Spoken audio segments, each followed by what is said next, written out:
Bonjour à tous et bienvenue dans cette vidéo où je vais développer l'événement l'attaque de la mine de minerai. Tout d'abord, il nous faut choisir le lieu de combat qui est, comme vous pouvez le voir, attribué à différents royaumes. Ici, pour le 913, où la production principale sera des badges sacrés pour ensuite, dans la seconde phase de la mine de minerai, les récolter. Il y a aussi le 10-20, le 1020 donc le royaume, où la principale production sera les pierres de recherche. Le royaume 1127, où ce sera donc les roches obsidiennes basiques. Et le 1918, où la production principale sera les roches obsidiennes basiques également. Les 4 royaumes sont marqués, comme vous pouvez voir ici, combattre. Pour les 4 royaumes, nous allons maintenant rentrer dans un des royaumes. Je vais pour cela choisir mon royaume, qui est le 913. Nous entrons. Nous allons donc préparer, avant de casser notre bouclier et sortir, ce qu'il faut. C'est-à-dire, il faut être en mode défensif. Ce mode défensif, il est en plusieurs parties que je vais développer maintenant. Oui, il faut être en mode défensif, car la mine de minerai n'est pas un endroit où il faut trop s'y attarder si on n'est pas très fort. Et comme vous le savez dans ce jeu, il y a toujours plus fort que soi. Donc il faut être très méfiant dans cet événement de la mine au minerai. Alors, pour passer en mode défensif, tout d'abord, le dragon. Je développerai dans une autre vidéo quel dragon il va falloir pour l'attaque et pour la défense. Ici, c'est donc un dragon rouge pour moi. Et je expérimenterai dans une prochaine vidéo toutes les parties qu'il faut améliorer au dragon et qu'il faut qu'il ait comme compétence. Ensuite, je vais donc passer en mode défense dans mon changeur rapide.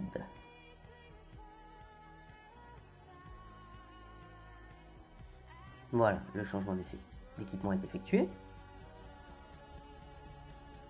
Je vais donc pouvoir casser mon bouclier. Le but pour moi va être de me faire attaquer pour prendre un maximum de points. Nous allons titiller les plus gros. Comme vous pouvez voir, je n'ai que 112 millions et je suis un petit level 49 en seigneur. Donc il faut savoir se battre à Clash of Kings avec ses armes. Je ne suis pas le plus faible du jeu, mais je ne suis pas le plus fort. Cherchons pour cela les cibles. Nous allons espionner pour casser le bouclier. À tout moment, il va falloir être prêt pour pouvoir se dégager rapidement. Pour cela, vous devez cliquer ici, cela en cliquant ici, très rapidement. Toutes vos troupes qui seront en extérieur seront immédiatement rappelées et vous serez de retour dans votre royaume. Comme vous pouvez le voir, le bouclier est désactivé. Également, dans mon mode défensif, j'inclus le fait d'avoir une grande capacité d'hôpitaux. Ici, 1 125 000 de capacité. Je développerai également dans une prochaine vidéo comment agrandir sa capacité d'hôpital. Nous allons maintenant prendre des points pour éveiller les adversaires, pour qu'ils viennent faire cette attaque que j'attends tant, et aussi pour augmenter ses bonus d'attaque.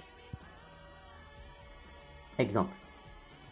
Alors pour attaquer, il va falloir mettre des cavaliers, les plus faibles, on s'en fiche, et quelques-uns, une petite poignée.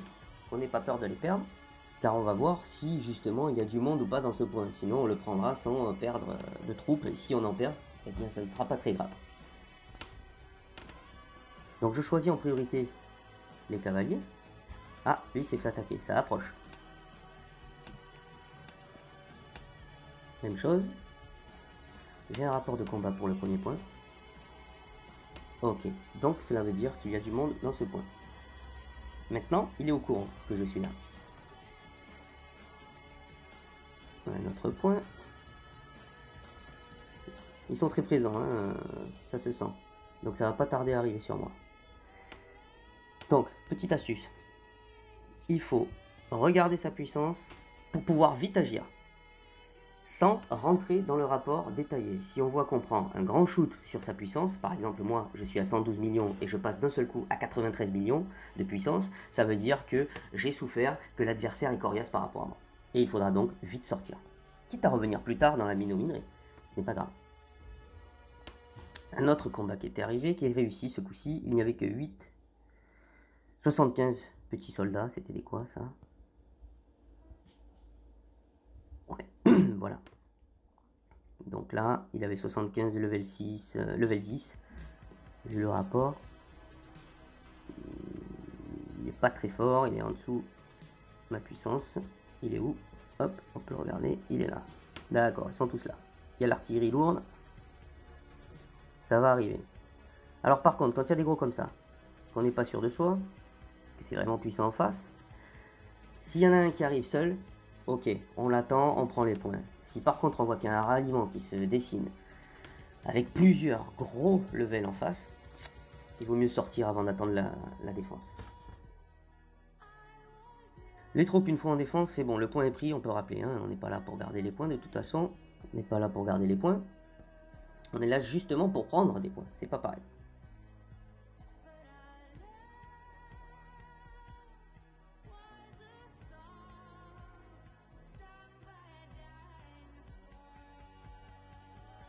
Il faut bien faire attention à la mine de minerai, car les morts sont réels. Ce n'est pas un événement à prendre à la légère. Il faut être très concentré, c'est pour ça que je vous expliquais au début de la vidéo qu'il faut être prêt à vite partir.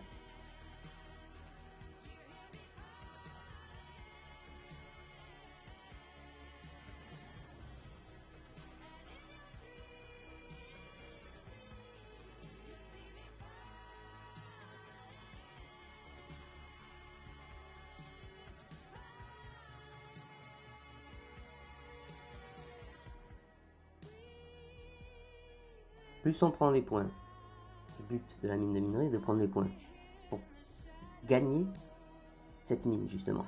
Donc si le royaume adverse veut garder cette mine de minerai, elle n'a pas intérêt à ce que j'ai beaucoup de points en bleu. Et donc va venir essayer de me dégommer, ce que j'attends pour faire des points justement. On fait également des points en prenant des checkpoints. Hein.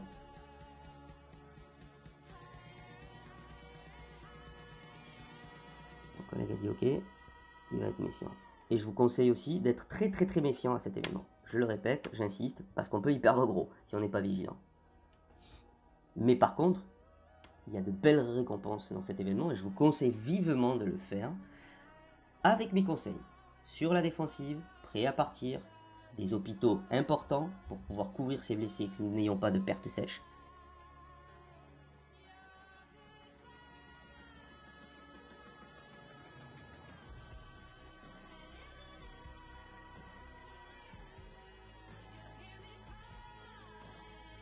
Lui de mon royaume. Ah, ça arrive. Ah non, toujours le collègue qui vient en renfort. On fait ignorer pour être focus toujours sur le combat. Quand on a vu qui arrive avec la tour de guet, on fait ignorer. Comme ça, on n'a pas d'alerte sur écran. Avec, vous savez, ça devient rouge. Voilà, ça enlève du stress, panique, on reste zen. Et au moins, on est alerté quand il y a une nouvelle attaque. Pas celle qu'on a déjà pu voir avec la tour de guet. Là, on rappelle tout le monde à la maison car on n'a pas besoin de garder les points, on a besoin des légions pour aller envahir d'autres points justement. Là, ça commence à devenir pas mal bleu. Donc le côté droit de la carte a été pris par quelqu'un d'autre. Moi, je m'occupe du côté gauche, ça devient pas mal bleu. Les deux points ici et là sont tout à l'heure les deux défaites et l'anéantissement de mes légions que j'ai eu par un gros costaud qui devait être dedans. Donc on s'en occupera tout à l'heure. Pour l'instant, on va essayer de s'occuper de tous ces points-là. Et ici, voilà, de ceux qui restent. On va chauffer un peu tout le monde. Faut que ça vienne sur nous. C'est le but. Hein. Allez, c'est bien, ça devient bleu. On va aller taper par là-bas. Donc toujours pareil. Les petits cavaliers level 1 feront l'affaire. En petit nombre. Ici, il ne reste plus beaucoup de points. C'est parfait. Voilà. Et le dernier point. Je crois que j'avais déjà envoyé des troupes tout à l'heure. On va vérifier ça. Qu'elles n'étaient pas revenues. Mais je n'en suis pas sûr. Alors on va vérifier. Hop, on envoie ça. Ok. Mais c'est parti. On a reçu une attaque. Combien? Ouh là là, il faut vite sortir. 88 millions, on rentre au château. Rapide. Rapide. Voilà. Il faut être prêt à appuyer sur le bouton. Donc vous avez vu la puissance, elle est passée de 112 millions à 88. Maintenant, on va regarder tranquillement le rapport. On ne prend pas de risque. Parce que si on prend des vagues, ça peut faire très mal. 87. Ici, le rapport. Analysons ce rapport. L'adversaire m'a littéralement explosé. D'où l'importance à laquelle je vous expliquais tout à l'heure qu'il faut des hôpitaux costauds. Ici, capacité de l'hôpital, 1 124 000, totalement rempli. L'adversaire, hop, m'a fait 3 273 de tués. Si je n'avais pas eu cet hôpital, ça serait 3 273 qui seraient morts. Or, j'ai eu 2 147 de morts. C'est déjà beaucoup, mais l'hôpital fait du bien et on va pouvoir soigner ça rapidement. Je ferai également une vidéo pour vous montrer comment soigner plus rapidement avec les accélérateurs, mais aussi les équipements et ce qu'il faut avoir pour soigner plus rapidement et que ça coûte moins de ressources. Ensuite, on va continuer à analyser ce rapport froidement. Certes, on a subi de grosses pertes, mais c'est dans les défaites que l'on apprend le plus pour le combat.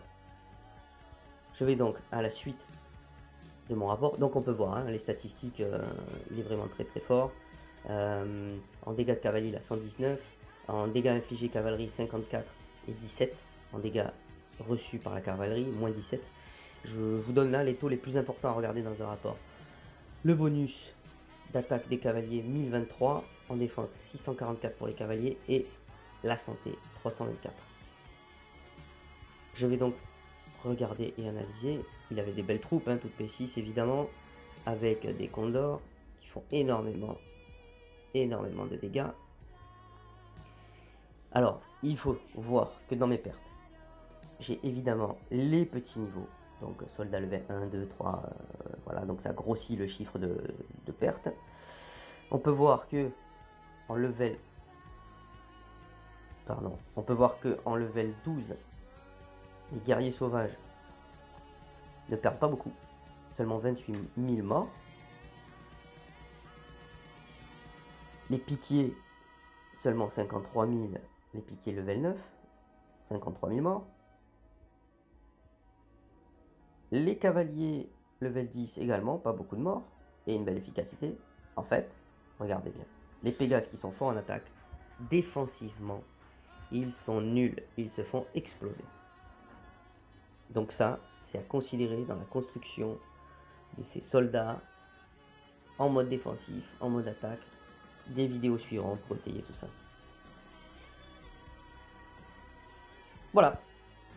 Ah oui, avant de terminer la vidéo, allons vérifier quand même ce que l'on a gagné.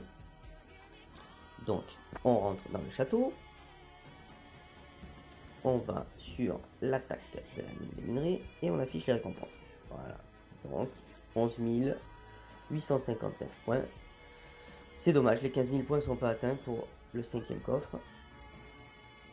Et on peut voir, elles sont envoyées directement ici. Donc comme vous pouvez voir, il y a de belles récompenses. Malgré tout, le jeu en vaut la chandelle. Ici, beaucoup de badges, beaucoup de graphèmes aussi. Des bougies aussi, on va pouvoir en récupérer. Les bougies sacrées, il y en a pas mal, avec le temps limite. Donc lundi, quand la tour d'exil ouvre, on va pouvoir récupérer pas mal de blessés. Enfin de morts, pas de blessés. Des blasons du chevalier aussi, en récompense.